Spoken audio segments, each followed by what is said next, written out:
Ó, tô voltando aqui do futuro para dizer para vocês que o vídeo ficou longo, mas ficou interessante.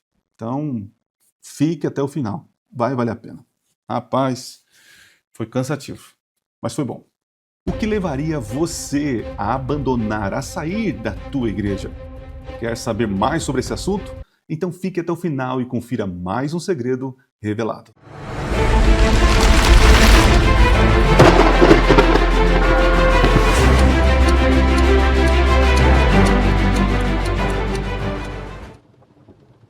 Olá, seja bem-vindo a mais um vídeo do canal Minuto Profético. Eu sou Adriano Cecílio, sou teólogo especialista em interpretação bíblica e aqui neste canal você vai encontrar conteúdos bíblicos de maneira simples e descomplicada.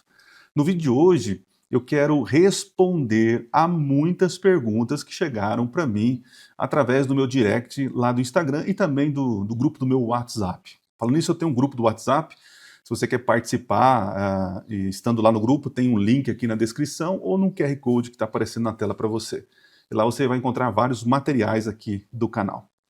Então as pessoas me perguntaram, o meu grande público aqui do meu canal, eles são da minha fé, da minha confissão de fé, que é adventista, né? Mas eu tenho outros irmãos aqui, evangélicos, católicos, que estão aqui comigo, né? E são todos bem-vindos. E eu tento dialogar com eles, né? Eu já fui um apologeta muito incisivo, confesso a vocês, mas estou ficando mais velhinho, né? Estou ficando um pouquinho mais maduro, então estou tentando modelar as minhas palavras, né? A gente passa por um processo de crescimento, né? Mas enfim, eu quero responder a um vídeo, assistir o vídeo, né?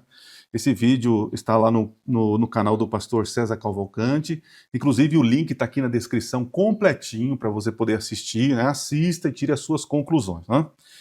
Então assim, eu fui lá, eu assisti e eu encontrei assim inúmeras contradições, né? E veja, eu vou responder aqui, a minha posição é contra as contradições, os questionamentos doutrinários, para mim é isso que importa. Agora, as pessoas envolvidas ali, tomara que eles não levem para o lado pessoal, né? A gente tem que saber diferenciar as questões, né? Creio que eles são salvos em Jesus, né? Eles professam fé no Salvador, enfim, a salvação é uma questão individual, particular, e espero encontrá-los todos na eternidade, né? É isso. Mas fica algumas coisas no ar, sabe? Algumas falas que foram feitas foram muito pesadas, né? E não é verdade, né? Não se faz verdade. Então, o que eu aprendi, o que eu vi, analisei nesse vídeo, né? Eu vou mostrar todas aqui as contradições, mas calma aí, deixa eu já fazer essa consideração. Primeiro, existe muito uma questão experiencial, né? É a experiência da vida da Débora. Inclusive, eu não vou colocar aqui a imagem dela, eu não vou fazer isso, tá? Pode ser que em outros momentos, outros vídeos eu faço, mas esse aqui eu não vou fazer. Inclusive, deixa eu falar para vocês um segredo de bastidor. Eu tentei gravar esse vídeo 3 vezes. As 3 vezes eu não gostei. Não gostei pela exposição, então decidi fazer dessa maneira aqui. O que eu vou fazer? Eu vou falar o que foi dito no vídeo e vou dar a minutagem do vídeo para você lá poder conferir, tá ok? Para você poder conferir, certo?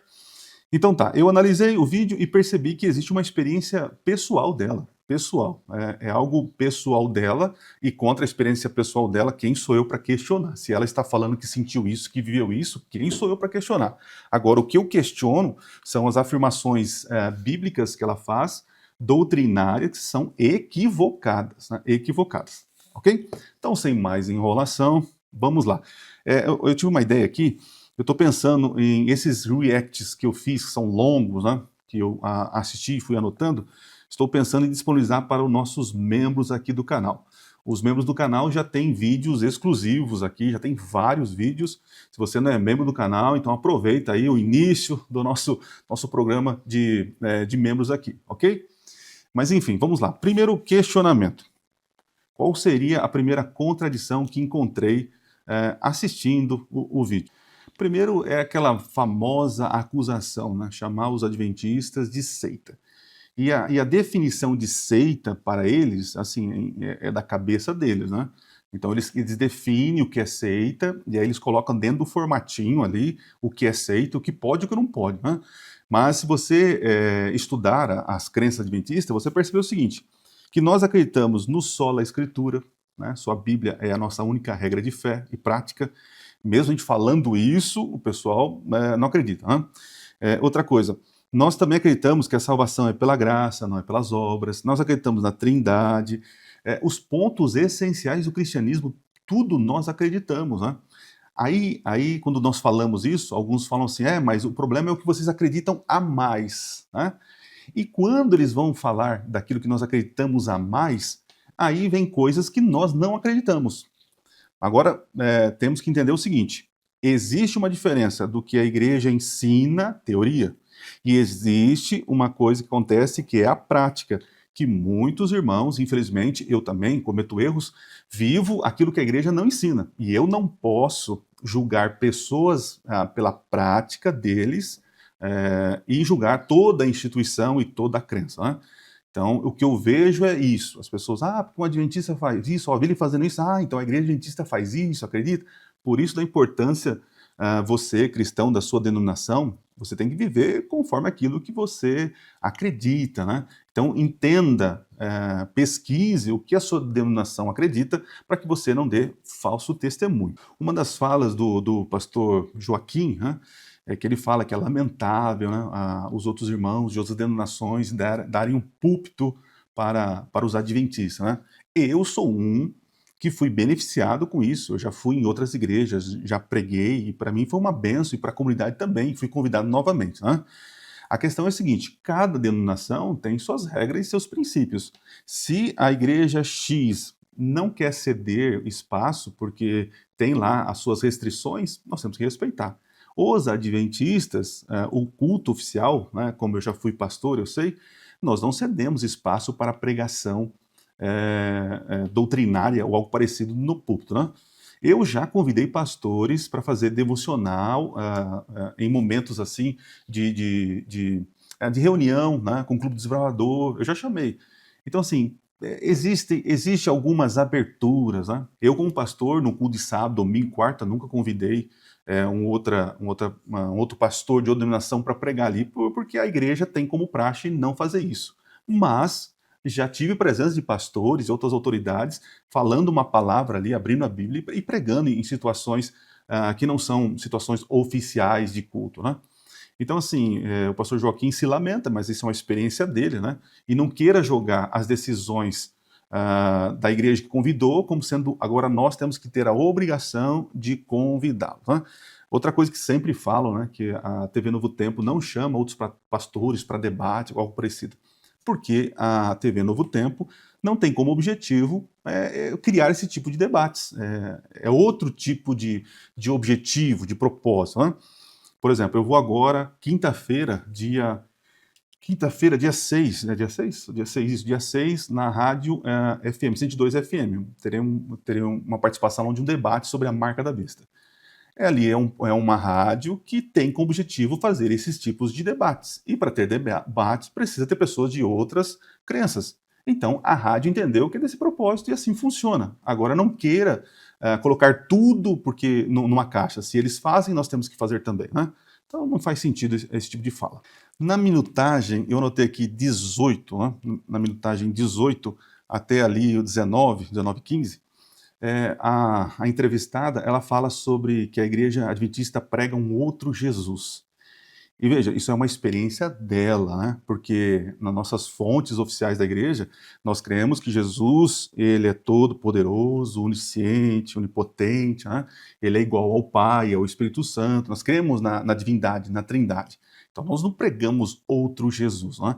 Ela fala de uma experiência pessoal dela, que ela tinha medo do Pai, mas tinha Jesus, enfim, é a experiência dela. Agora, se o ambiente religioso que ela vivia, que foi lhe ensinado, foi dessa maneira, é um ensino ou uma prática pervertida, né? Mas não é o que a igreja oficialmente ensina, né? Então, assim, a experiência dela dizer que a igreja ensina um outro Jesus, não é verdade, viu? Então, assim, a tua experiência, ok, é a tua experiência, Mas não queira jogar a tua má experiência, né, as tuas circunstâncias ruins da tua vida, como se a igreja, toda a igreja adventista mundial ensina um outro Jesus.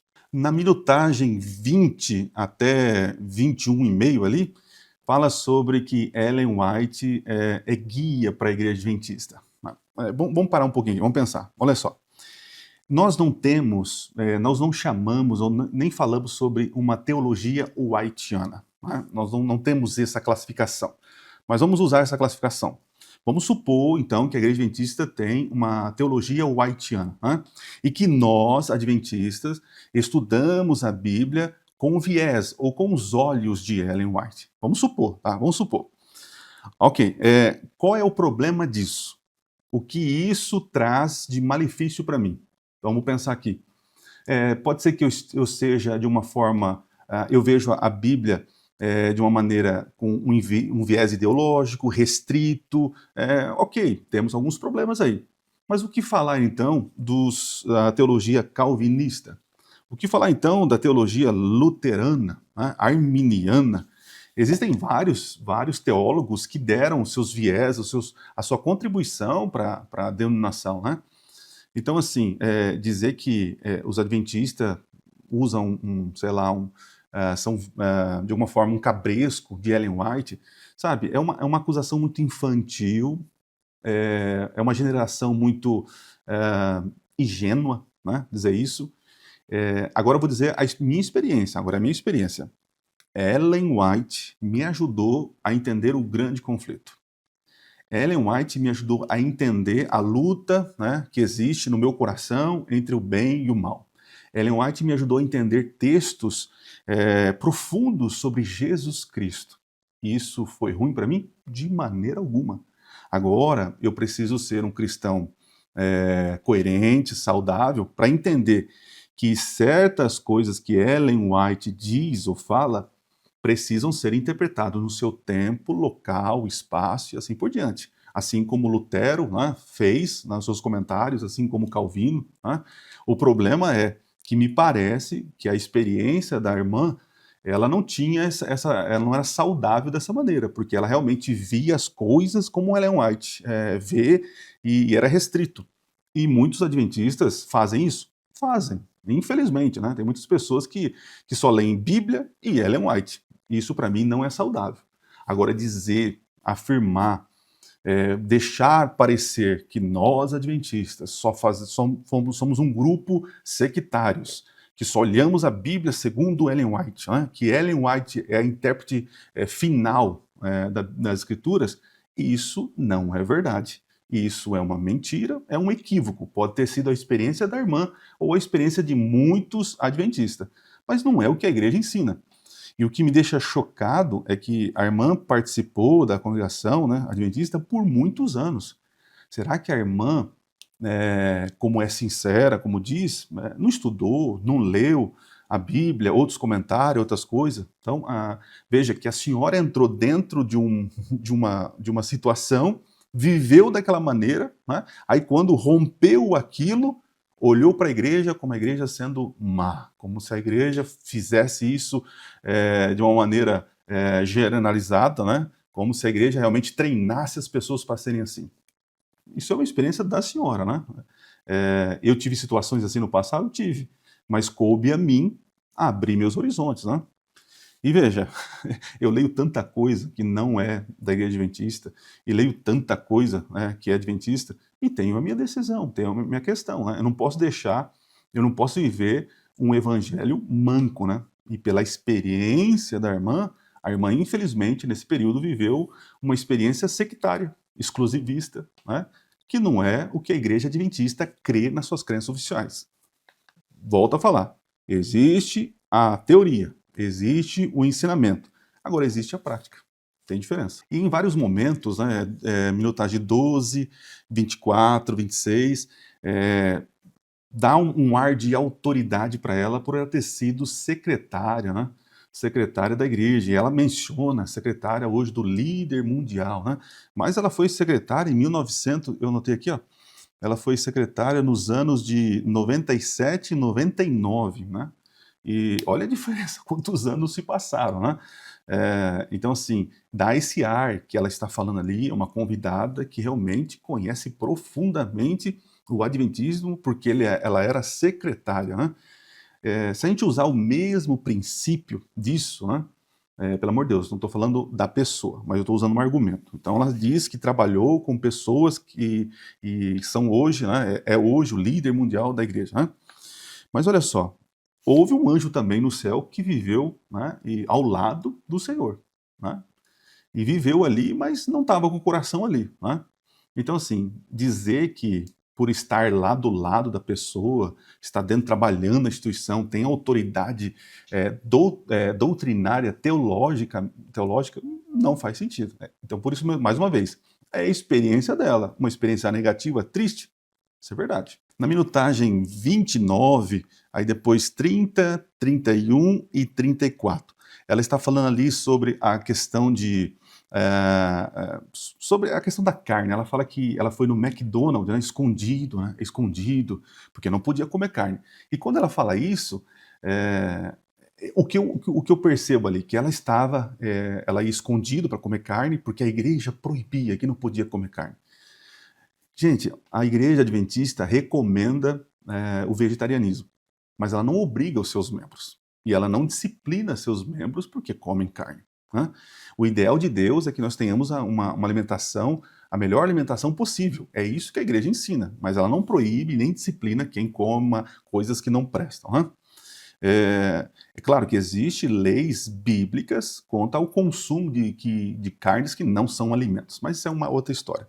Mas aqui na história dela, ela diz então que ia no McDonald's escondido, porque não podia, né? Mas perceba, olha só, ela vivia, me parece, né, que ela vivia num contexto legalista, né? Então, o pessoal ao redor era legalista, e ela diz que a igreja adventista é legalista, e não podia comer carne e tal. Mas ela diz então que abandonou o adventismo e foi para uma outra denominação, né, que eram os judeus messiânicos, né, e que ela fez um voto nazireu e permaneceu 12 anos, né. Então, assim, ela saiu de um legalismo e foi para um outro legalismo. Eu conheci uma certa pessoa que ele trabalhava no ocultismo, satanismo, aquela coisa pesada, né? E realmente se entregou para aquelas coisas horríveis, né? E interessante, quando ele se converteu, né, e abandonou tudo isso, e foi para Jesus, e foi para a igreja, interessante que ele saiu de um fanatismo e foi para um outro fanatismo, né?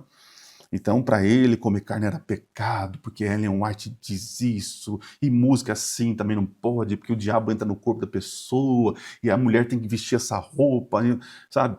Então, assim, as pessoas, elas, inconsciente, acabam fazendo isso, né? Sai de um legalismo e depois vai para um outro extremo, e nunca tem um equilíbrio, né? Ela disse que fugiu essa questão de comer carne, que não podia, e aí vai lá e faz um voto nazireu, que hoje nem faz sentido fazer o voto nazireu. E aí, quem é legalista, né? Saiu de uma igreja legalista e foi para uma igreja que faz voto nazireu?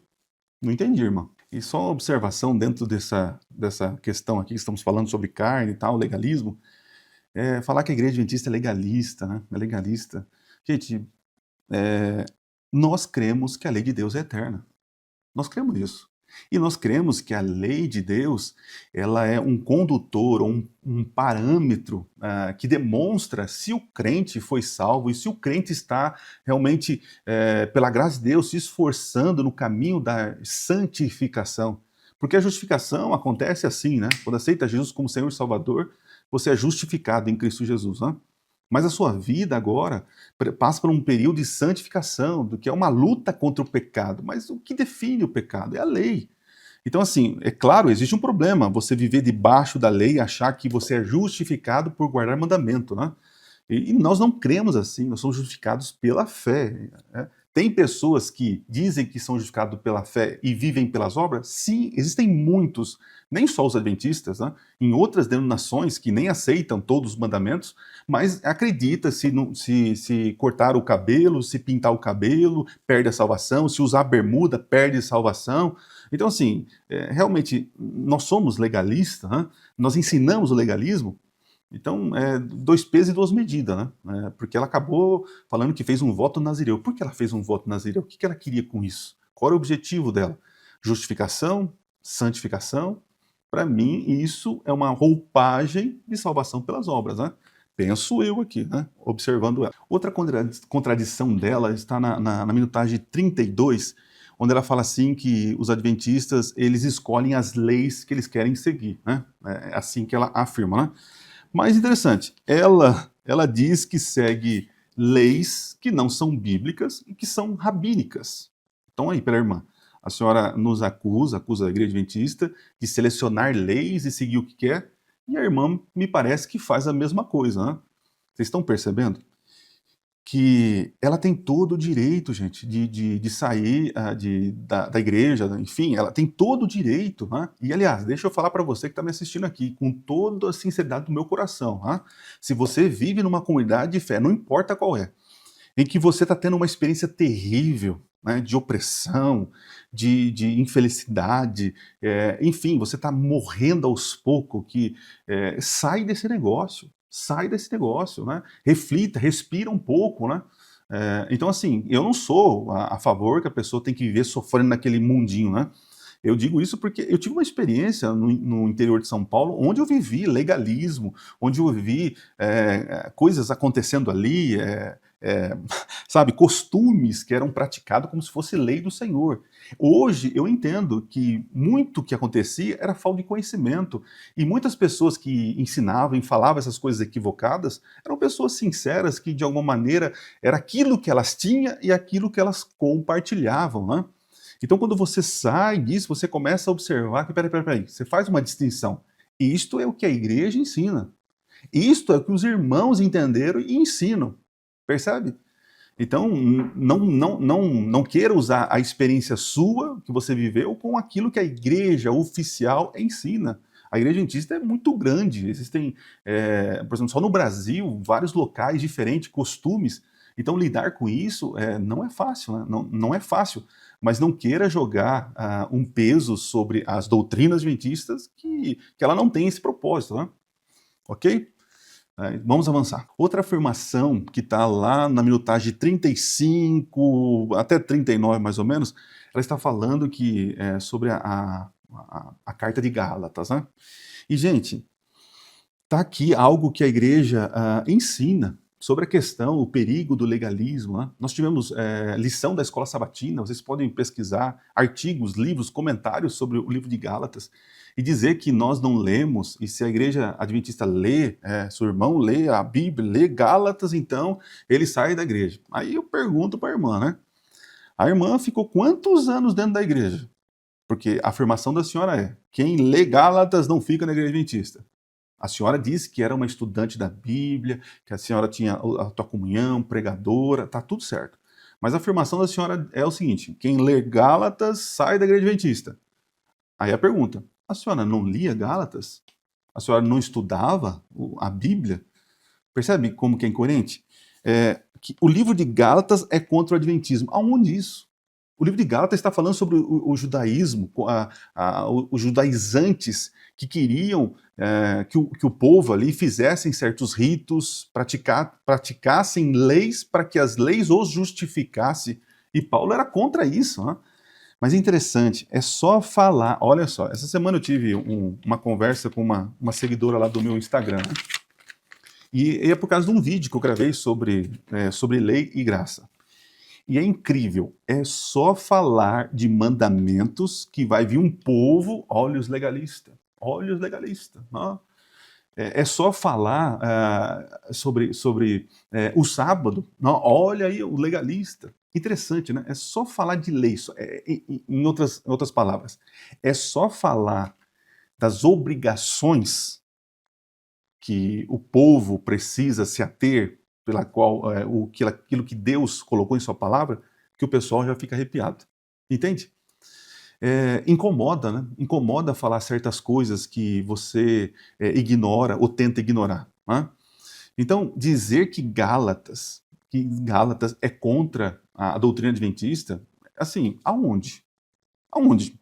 Ali Paulo está falando da justificação pela fé. Nós acreditamos na justificação pela fé. A gente não acredita que guardar a lei nos dá a salvação, né? Outro equívoco aqui, né? Até a moça lá começou a me questionar. Então você quer dizer o seguinte, que quem não guarda o sábado, então perde a salvação. Quem é legalista crê nisso. Né? Para eu manter-me salvo, eu tenho que guardar os mandamentos. Nós não acreditamos nisso. Agora, existem pessoas que praticam isso e vivem isso? Sim. E não só na igreja adventista, em outros lugares. Né?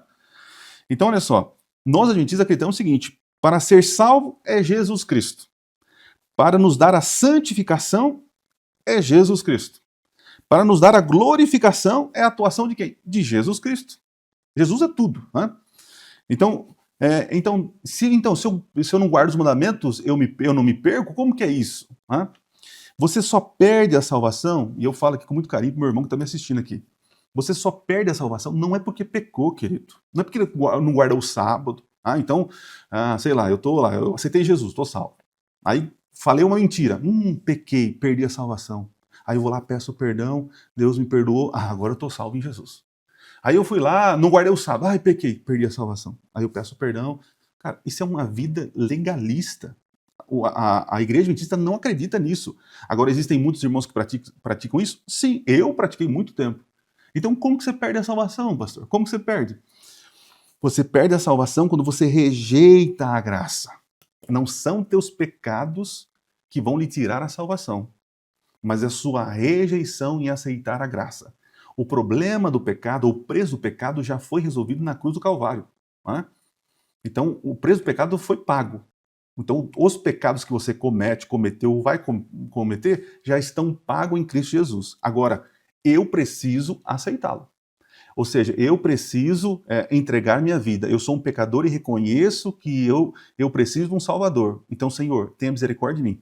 É o andar com Jesus Cristo que mantém você salvo. Entende? E quanto mais de Jesus, mais fidelidade, mais amor, mais resultado da salvação. Tem um professor que me diz o seguinte, que a nossa luta não é contra os pecados. A nossa luta é ficar aos pés de Jesus. Entende? Quando eu entendi isso, minha vida mudou. Eu vivo olhando para Jesus. E se no meio do caminho eu estou olhando e eu tropeço, e não é porque eu tropecei, eu perdi a salvação. Eu levanto, Senhor, tenha misericórdia de mim. E levanto. Entende? Filhinhos meus, escrevo isso para que não pequeis. Mas caso vocês pequem, lembre-se, nós temos um advogado junto ao Pai, Jesus Cristo. Né? E ele diz assim, que ele não só perdoa, mas ele nos purifica de todo pecado.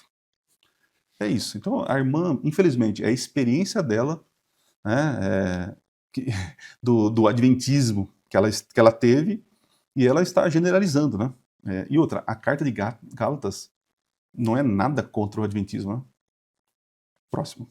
Tem um ponto aqui, lá por volta, são vários momentos, né? Mas no momento 40, 41, 45, 46, é sobre Ellen White. E aqui, gente, eu uma vez reagi a um vídeo de uma irmã que também contou a experiência dela porque ela saiu da igreja adventista, né? E veja, gente, Ellen White para os adventistas é tanto uma bênção, como também, infelizmente, uma maldição. E eu vou explicar. Por que uma bênção? Porque através dos conselhos inspirados dela, o movimento adventista hoje é global.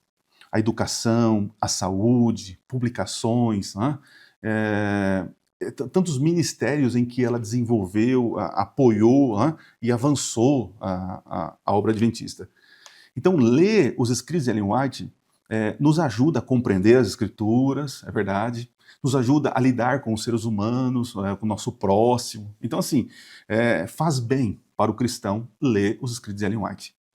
Mas o problema é que não são os escritos de Ellen White. A maldição em si não está em Ellen White, nos seus escritos. O problema é quem lê os escritos, né? Quem lê. Porque não consegue diferenciar que existem diferença entre Bíblia, doutrina de fé e prática, e existem conselhos inspirados. Né? Ellen White, a aplicação para Ellen White é local, geográfica e temporal. A aplicação bíblica é universal, é para todos. Né? Existem conselhos de Ellen White que não se aplicam a todas as pessoas. Inclusive, a maioria dos conselhos de Ellen White é para o povo adventista, tá vendo? Já diminui um pouco. E entre o povo adventista, existem pessoas que viviam em certas situações, com certos relacionamentos, então tinha conselhos locais para pessoas e assim por diante. O problema é que as pessoas pegam conselhos locais temporais que eram para fulano e tal, fulano e ciclano, e aí pegam e generalizam, né? Aí cria-se, então, esse espantalho gigante que Ellen White falou isso, então todo mundo tem que fazer, e não é bem assim. Quanto mais eu leio os escritos de Ellen White, mais eu vejo que ela foi usada por Deus. Mas quanto mais eu leio sobre pessoas que, infelizmente, não têm prudência ao ler os escritos dela, eu vejo, assim, esse desequilíbrio, né? Tudo é pecado, né? Enfim, falei tudo isso porque no outro vídeo que eu reagi, a irmã, ela olhava a Ellen White como se fosse, nossa, sendo usada pelo próprio demônio, né? Que não podia vestir essa roupa, não podia vestir isso, não podia usar aquilo, não podia comer aquilo, não podia aquilo, não pode, não pode, não pode. E para mim, isso é uma leitura muito ingênua, né? Eu já falei em alguns vídeos aqui sobre essa questão. Por exemplo, o livro Conselhos sobre Regime Alimentar, que é uma compilação de cartas e textos fragmentados, né? E aí foi juntado, né? E quando você lê aquele livro, são conselhos para pessoas em diferentes momentos, né? Em que ela aconselha coma isso, não faça isso, né? Mas existem contradições no próprio livro. Por que existem contradições? Porque em um momento ela fala coma ovos, no outro momento ela fala não coma ovos, no momento ela fala assim não coma carne, não chegou a hora de abandonar a carne. Porque são conselhos para pessoas, né? E aí quando você lê aquilo e diz, isso é para mim, é para a igreja hoje, todo mundo tem que viver, aí vive o problema, né? E ela, pelo que eu anotei aqui, né, ela vivia essa lente distorcida da Bíblia. Então, ela pegou a lente distorcida dos escritos de Ellen White para poder ler a Bíblia. E acontece a confusão, né? Então, assim, a pergunta que fica, a igreja adventista, em suas crenças fundamentais, acredita ou ensina esse tipo de coisa? Ou são pessoas com as suas leituras, com as suas limitações, que leem poucas coisas, têm um mundinho fechado, né? Acabam se equivocando na interpretação e querendo que todo mundo faça isso, né? E assim, minha experiência agora como pastor, nesse tempo que fui pastor, né, credenciado, e até os dias de hoje, muitas pessoas, eles saem da igreja, olha só, saem da igreja porque tiveram problemas, primeiro, de relacionamento. Problema de relacionamento com pessoas. Porque o ancião isso, porque as pessoas faziam isso, não, ali, assim. Ok, isso, a grande parte das pessoas que saem de qualquer igreja é problema de relacionamento. Existem outro motivo. Saem porque desanimou, não quer mesmo, né? Não, assim, não é mais para mim, não quero viver o cristianismo, e saem. Ok. Agora, existe uma pequena parte mesmo, que sai do movimento, porque entenderam que a doutrina, que há equívocos doutrinários, que a igreja oficial está equivocada, né? E estas pessoas que saem com esse propósito aqui que eu falo que é legítimo, Aliás, todos os propósitos aqui é legítimo, né? Mas eu estou falando que uns são experiência própria, mas esse ponto aqui, o terceiro que eu falei, que é por causa da doutrina, esses que saem por causa da doutrina, aqui tá o ponto. Esses que dizem que saem por causa da doutrina, porque na verdade todo mundo diz que sai por causa da doutrina, mas os que realmente saem por causa da doutrina, o que eles deveriam fazer? Eu não sou hoje adventista porque a crença fundamental XYZ diz isso e a Bíblia diz isso, tal. Então são pessoas coerentes que vão lá e falam sobre a questão, a doutrina, tal. E é interessante, o que eu não vejo, esse grupo pequeno que sinceramente diz que saiu pela doutrina, raríssimos são aqueles que se levantam de forma honesta, de forma polida, né, e vão e fazem um trabalho apologético, não atacando fulano de tal, X, Ellen White, babá, pessoal, não. É a doutrina. É isso aqui que eu discordo. Né? Eu não encontro. Agora eu encontro aí o Para Que Boiamos, né, encontro outros lá que eles ficam usando caricaturas do adventismo, né, mas não tem nada sólido, nada teológico, né.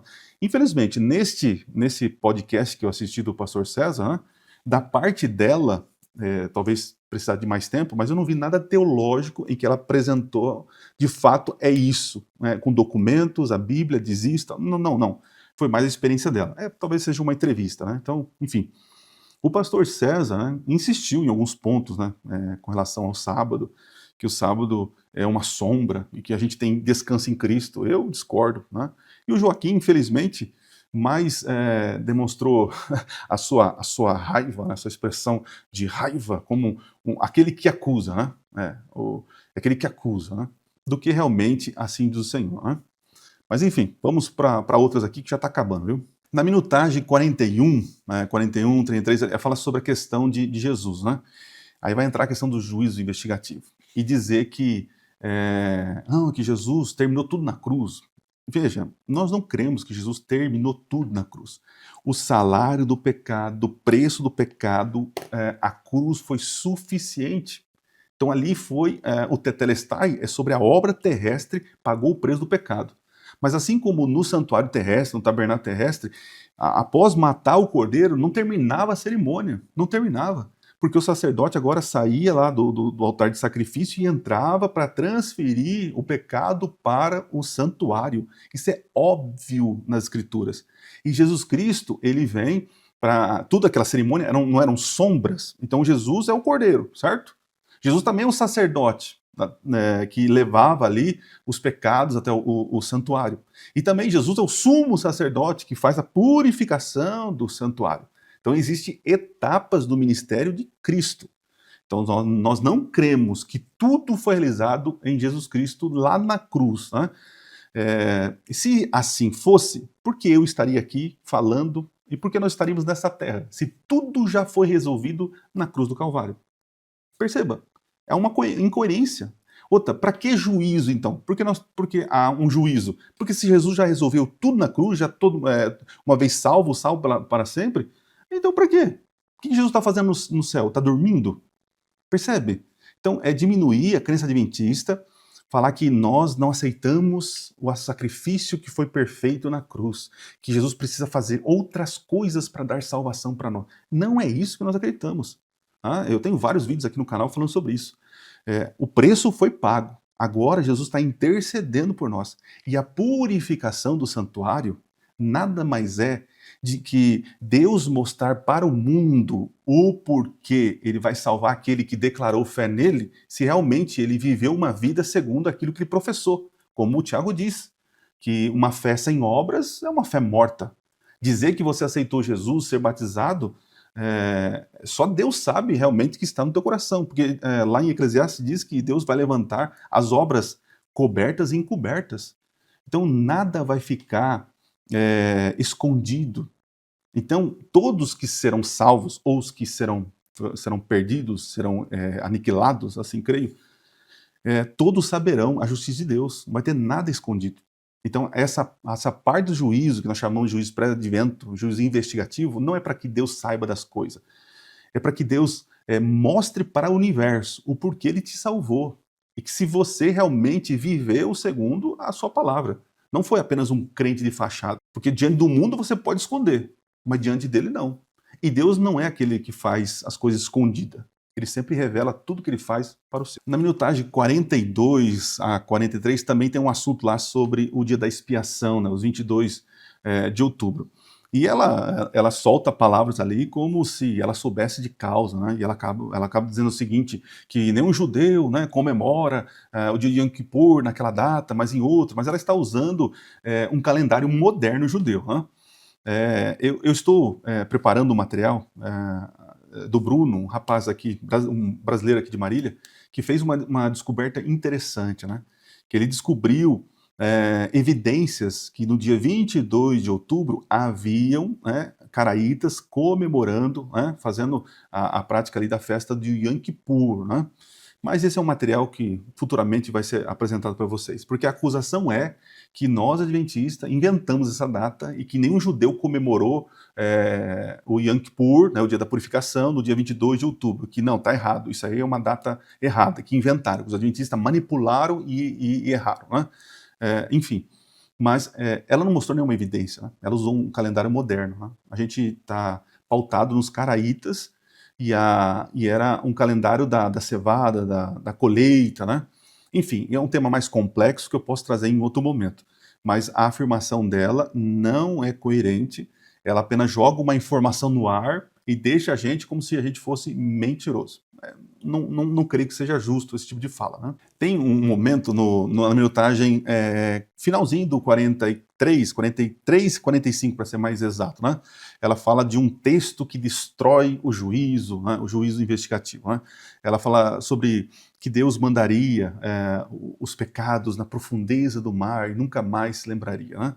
Então, ou seja, para que então? Para que um juízo, né? Para que esse juízo investigativo, né? Mas há uma contradição tremenda, né? Porque o próprio livro fala sobre julgamento, culpa, perdão, vindicação, né? Ela está usando uma expressão poética que Deus, quando te perdoa, realmente ele esquece, né? Ele esquece no sentido de que ele não vai te acusar sobre aquele pecado. Agora, as tuas obras vão mostrar se realmente você aceitou esse perdão, né? Porque é a mesma coisa. Eu peço perdão a Deus pela minha mentira. E Deus me perdoa. Tá bom, Adriano? Aí quando eu volto a pedir perdão, eu falo, Senhor, me perdoe daquela mentira. Eu falo, mas que mentira? Eu já perdoei, nem lembro mais. Né? Então, essa ideia que Deus não vai te acusar ou Deus não vai te jogar na cara algo que ele já te perdoou. Agora tem uma questão. Quando eu peço perdão para Deus e recebo perdão, cabe a mim viver uma vida como um não mentiroso mais. Agora, se eu insisto nesse pecado, se eu insisto nessa situação, o problema não é estar que Deus não me perdoou. O problema é que eu não vivi esse perdão, eu realmente não experienciei essa graça de mudar de vida, né? Percebe isso? O perdão ele não apenas perdoa, mas o perdão também vem com poder para mudar. E muitas pessoas pedem perdão, mas não se esforçam para mudar. Percebe isso? Então, o que você tem feito com o perdão que Deus tem te dado? Esta é a questão, né? E é aquela ideia, uma vez salvo, salvo para sempre. A gente não crê dessa maneira, né? Outra coisa, assim, perigosa e chega a ser ridículo, né? Está lá no minuto, deixa eu ver aqui, 47 e 57, é no finalzinho do 47, quando ela fala, né, que Jesus que nós entendemos que Jesus é uma criatura, que Deus fez Jesus Senhor. Então, é como se fosse um anjo igual a Lúcifer, e aí então Deus pegou, escolheu ele e assim o fez Senhor, né? Quem crê dessa maneira, eu acredito que eu não estou equivocado, são os testemunhos de Jeová, e que Jesus é uma criatura e aí Deus o faz Senhor, né? É a crença deles. A nossa não é assim, não. Então perceba, uma mulher, uma irmã que foi muitos anos adventista, até secretária, né, do então, né, agora então, presidente mundial da Igreja Adventista, falar uma situação dessa me mostra que ela não fez o dever de casa. Qual foi o dever de casa? O que ela acreditava, o que a igreja que ela frequentava acreditava, porque falar uma coisa dessa, gente, é um absurdo, né? Assim, mostra que ela não sabe nada sobre adventismo. Outra coisa que ficou meio um climão ali, não sei se vocês perceberam, quem assistiu, né, ou vai assistir, na minutagem 52, aí vem a questão do sábado, né, o César vai falar que o sábado é uma sombra, tal, né, e que não precisa, tal, e que na ideia dele, né, o fato de ter o sábado ali, né, de colocar como uma ordenância, né, isso vai além da Bíblia, então, de alguma forma, configura uma seita, né? Penso eu, né, esse raciocínio, ao ouvir ele falar sobre isso, né? Mas é interessante, a irmã, ela faz a parte dos judeus messiânicos, né? Se eu não estou enganado, os judeus messiânicos guardam o sábado. E a irmã? A irmã saiu de uma seita para entrar numa outra seita? E como faz, né, o César e o Joaquim, que estão atacando a igreja adventista como seita, e a igreja dela? E o que ela acredita? E aí, não é seita também? Vocês trazem alguém que saiu de uma seita e entrou numa outra seita para falar mal de uma outra seita? incoerência total nesse podcast. Uma coisa assim, para mim foi muito pequena, mas só para considerar aqui. Na minutagem 54 ali, 36, aí tem 55, 1 hora e 51, vai falar sobre que nós não consideramos pessoas como irmãos. Sabe, que precisa ser batizado na igreja adventista para considerar a pessoa como irmão.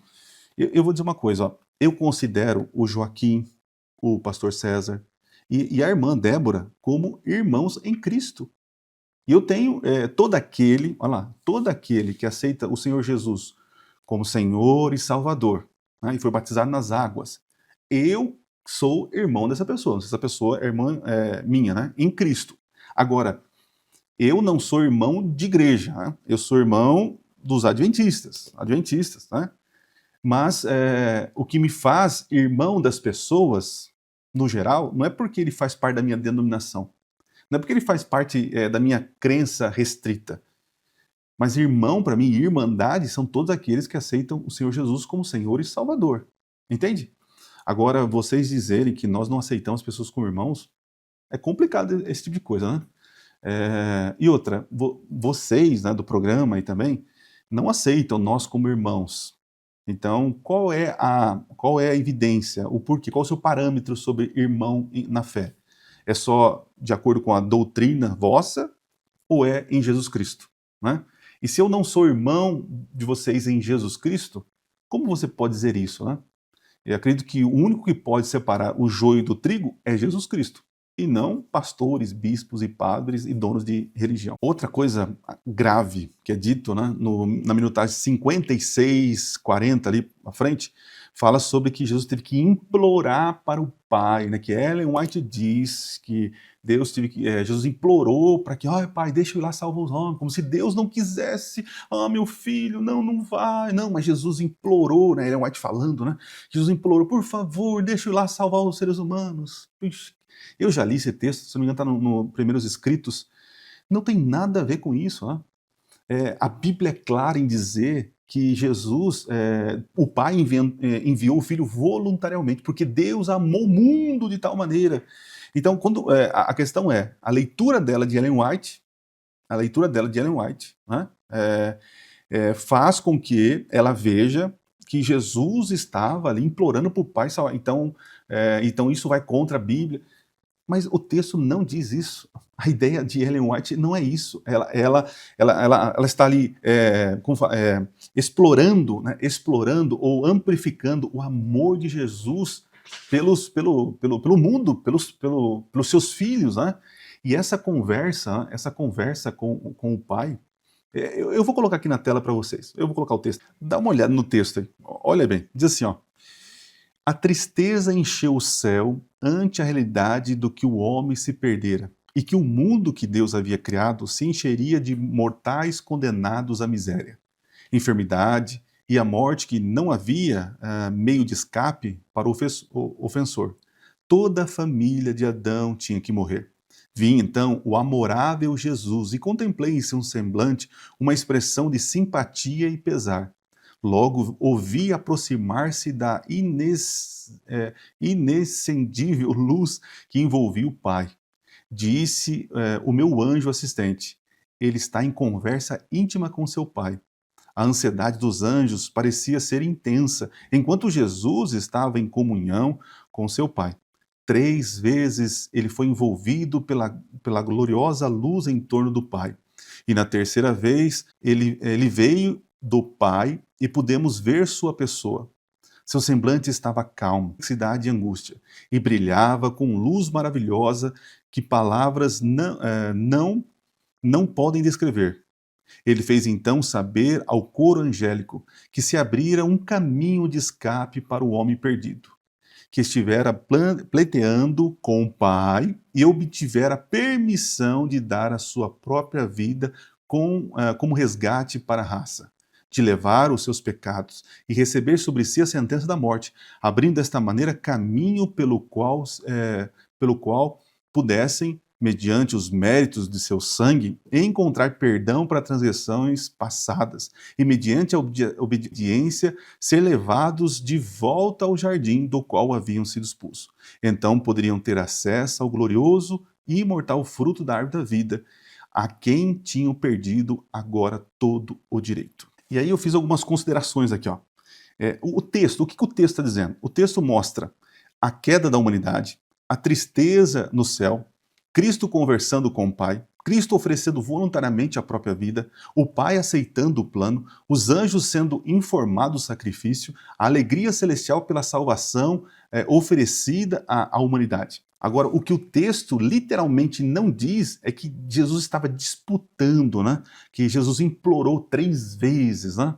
Jesus esteve em comunhão com o Pai, foi envolvido 3 vezes pela luz ao redor do Pai e havia pleiteado e recebido permissão para oferecer a vida. Então, o que existe nessa afirmação da irmã é apenas uma interpretação equivocada. Lembra que eu falei para vocês que o problema não são os escritos de Ellen White, mas o problema é quem lê.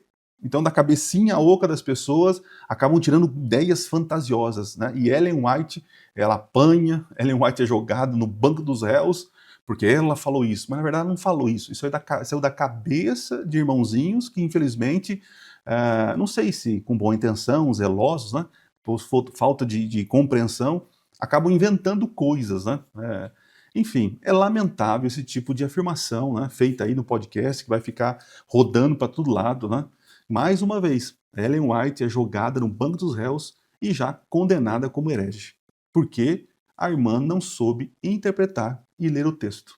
E outra coisa, ela fala em 1 hora e 1 minuto sobre a questão do selo, né? O selo de Deus, que é o Espírito Santo. Realmente, a gente acredita que existe o selo do Espírito Santo. Quando você aceita o Senhor Jesus, o Espírito Santo, ele sela você para a redenção.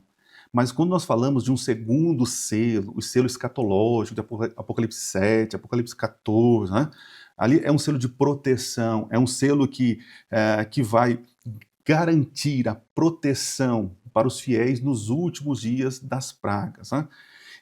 Então, a questão do sábado como sendo um selo, isso aí é escatológico, né? Eu gravei sobre essa questão. Mas, enfim, eles batem nessa tecla, batem no espantalho, né? E fazem a gente parecer, assim, de maneira teologicamente ignorantes. Mas, assim, eles não sabem o que a gente acredita, né? É lamentável, não faz sentido essa questão do selo aí, né? O selo é o Espírito Santo, o selo é o penhor, mas existe um segundo selo, né? É escatológico, isso está lá em Apocalipse, assim que nós acreditamos. E um não substitui o outro, né? Aliás, se você não tem o primeiro, você não terá o segundo. É essa a ideia. Aí depois fala envolve a educação adventista, né, na minutagem 1 hora e 3 minutos.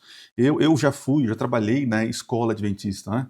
E, gente, dízimo é uma coisa, oferta é uma coisa, né? Igreja local é uma coisa, escola é outra coisa. Então não adianta você misturar alhos com bugalhos, né? Você quer pegar seu dízimo e agora pagar a mensalidade dos teus filhos, né?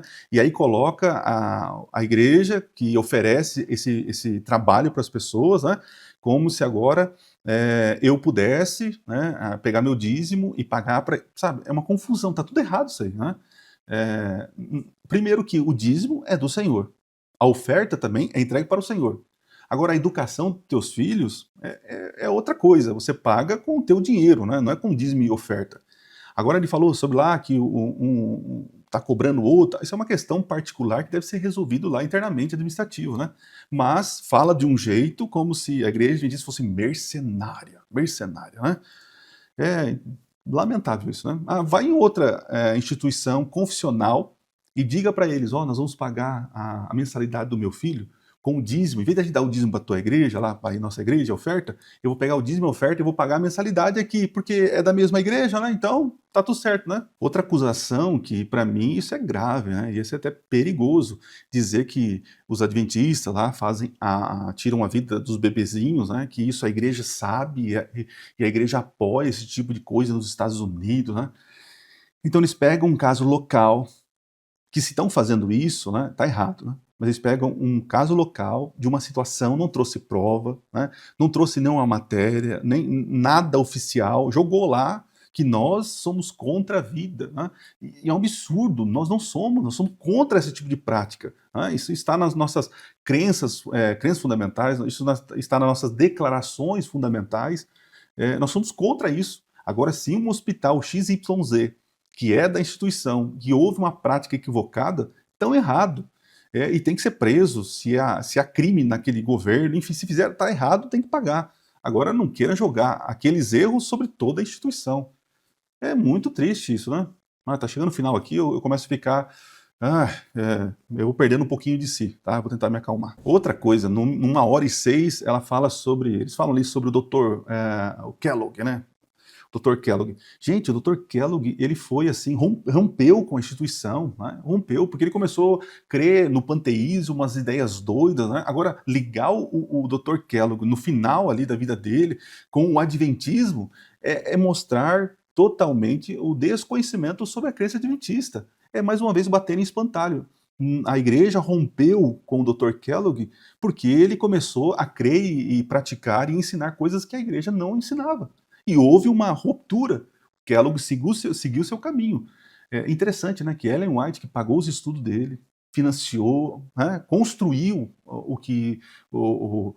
a educação, e esse rapaz, tudo indica, né, que foi um ingrato.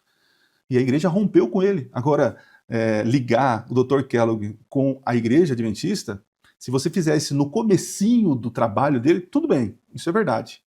Mas, do jeito que vocês falaram aí, está tudo equivocado, porque a igreja não pensa dessa maneira que Dr. Kellogg assumiu, né, nas suas crenças. Mais uma vez, é uma contradição, está errado isso aí. Em 1h32, aí dá o argumento, né, para mim é a falácia da autoridade. Né? Em que sentido? Porque a igreja protestante tem séculos, né, milênios de existência, pode dizer assim, né, a igreja, milênios não, séculos, né? E isso, as crenças dos adventistas não aparecem na história da igreja, portanto, não podem ser aceitas ou algo parecido. Né? Veja, existem tantas coisas que ao longo da história foram sendo levantadas. Então, por exemplo, quando surge o Wycliffe lá, o Wycliffe falando que nós temos que traduzir a Bíblia e entregar para o povo. A igreja viu que ele era um herege, né? Um herege. Era errado fazer isso. Mas e aí? Na história da igreja, não se faziam isso. Então, agora aceitamos Wycliffe. Não, beleza. Aí vem John Huss. Não, a salvação é pela graça, não é através de indulgência, tal. A igreja ensinou sempre que, por séculos e séculos, que a salvação vinha por obras, por indulgência, algo parecido. E aí? E agora? Não pode usar esse argumento? Né? Aí vem Lutero, né, que fala que somente a Bíblia é regra de fé e tal. Né? Claro, no comecinho da igreja foi assim, mas depois o pessoal começou a desvirtuar. E aí, Martim Lutero, então, não podemos aceitar, porque Martim Lutero fala um negócio de sola escritura, que heresia é isso, né? Então, não, vamos aceitar. Aí vem os adventistas dizendo que a lei é eterna, né? Que o sábado ainda está na lei, está em vigor, né? E aí, não, mas a igreja não ensinou isso daí. Mas peraí, isso está na Bíblia, está na Escritura, porque a nossa regra de fé não é a história do protestantismo. A nossa regra de fé é nas Escrituras. O juízo investigativo pré-advento. A igreja não ensinou isso. Mas peraí. Tem fundamento bíblico? Né? É isso que está. O argumento histórico de autoridade não funciona para as Escrituras. Né? Ou seja, não funciona para nós. Né? O que funciona está nas Escrituras, é bíblico, é defensável. Se é defensável, é bíblico, ok. Agora, usar o argumento histórico, porque não estavam nas igrejas durante tanto tempo, não se ensinava, para mim, tanto faz. O que importa para mim é o que está na Bíblia, não o que os outros ensinavam. Entendeu?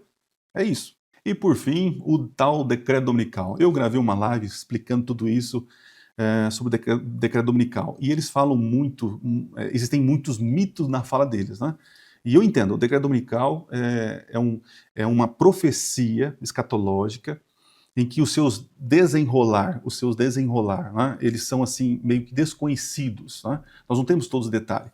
Mas a questão é a seguinte, existe um decreto em Apocalipse capítulo 13, 16, 17, isso é bíblico. E nós, adventistas, explicamos que esse decreto, nós damos o nome de decreto dominical e explicamos o que seria. Agora, jogo para vocês. O que é esse decreto de Apocalipse 13, 16 e 17? Se não é o decreto dominical, então mostra para nós o que é então. O que é? Eu desafio vocês. O que é então esse decreto dominical, o decreto de 16, 17, de Apocalipse 13, 16 e 17? Entendeu? Falar o que não é fácil. Agora, fale o que é. Entende? Então, é fácil tacar pedra em quem está se apresentando, né? Agora, ir lá se apresentar não é fácil, né? Gente, termino por aqui. Ficou longo o vídeo, né? Ficou longo. Mas se eu não abordei algum tema, coloca nos comentários aí o que faltou, né? Coloca aí aquilo que você entendeu, né? O que você não entendeu. E resumindo tudo, eu posso escrever o seguinte: as pessoas saem da igreja, lembra para os 3 motivos?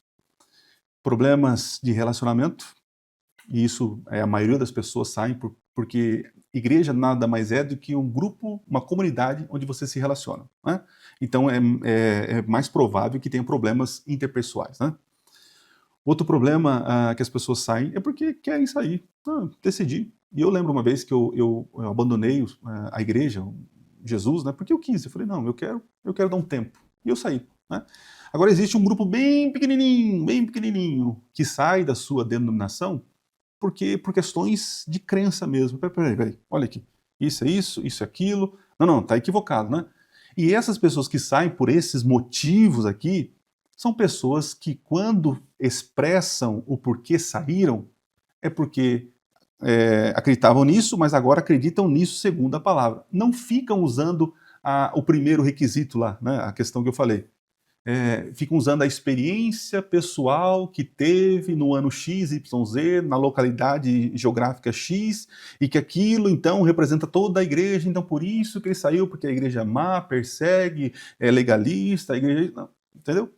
Então, a maioria das pessoas saem por problemas pessoais, traumáticos, assim por diante. E eu vejo muita fala aqui em tudo desse podcast, inclusive da irmã Débora, em que ela sai de uma seita e vai para uma outra seita, né? Ela diz que não podia comer carne, que é um absurdo, mas ela fez lá o voto nazireu, que a igreja era legalista, mas agora ela viveu, sabe, incoerência total, né? Mas, enfim, Deus abençoe vocês e nos ajude a ser coerentes naquilo que nós acreditamos, né? Como eu poderia terminar esse vídeo? Dizendo o seguinte, que vou evitar fazer esse tipo de vídeo, porque me faz mal, gente. Nossa, me faz mal. Eu fico assim, triste por essa situação. Estou respondendo aqui porque muitos me pediram, mas eu fico triste, né? Porque quem sai ganhando em tudo isso? Quem sai ganhando, né? As visualizações que eles tiveram lá, os críticos da igreja, né? Espero que você que está me assistindo saia ganhando. Que você agora olhe com cuidado as crenças que a tua igreja ensina, né? Então, não fique nesse negócio, assim diz o pastor, isso eu ouvi falar, eu vi um videozinho na internet. Então, peraí. O que realmente nós acreditamos? O que a minha igreja ensina? É isso mesmo? Então, cuidado para não fazer espantalho aí com a sua denominação, com as denominações dos outros, ok? Deus abençoe vocês, espero vocês num próximo vídeo. Temos lives toda terça e sexta-feira, né, se Deus assim permitir. E não se esqueça, Minuto Profético. Nunca foi tão fácil estudar profecias e a palavra de Deus. Valeu!